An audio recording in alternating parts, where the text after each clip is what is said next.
Hello friends, welcome to vlogs of சாய்லர். சென்னாகுனி பொடி எப்படி செய்கிறதுன்னு பார்க்கலாமா? பொடி செய்கிறதுக்கு தேவையான ஐட்டம்ஸ். ஃபஸ்ட்டு சென்னாங்குனியை ஒரு முறத்தில் போட்டு நல்லா புடச்சிக்கலாம்.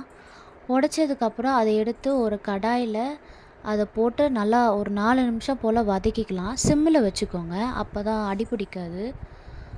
4 நிமிஷத்துக்கு அப்புறம் அதை ஒரு பிளேட்டில் மாற்றிடலாம்.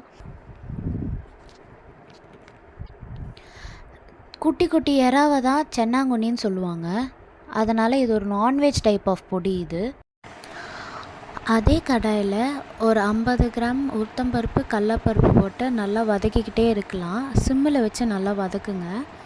கலர் நல்லா மாறினதுக்கப்புறமா அதை இன்னொரு பிளேட்டில் நம்ம மாற்றி வச்சுக்கலாம். அதே கடாயில் உரிச்ச 5 பெரிய பல் பூண்டு, 10 காஞ்ச மிளகாய் போட்டு வதக்கிக்கலாம். உங்களுக்கு காரம் வேணும்னா இன்னும் கொஞ்சம் போட்டுக்கலாம். காரம் கம்மியாகனா கம்மியாக போட்டுக்கோங்க.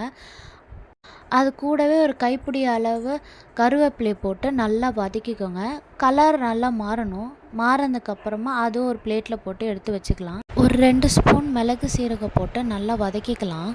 அது பொரிஞ்சு நல்லா கலர் மாறினதும் அது ஒரு பிளேட்டில் போட்டு வச்சுக்கலாம். வதக்கி வச்ச எல்லாத்தையும் நல்லா ஆற வச்சிடலாம்.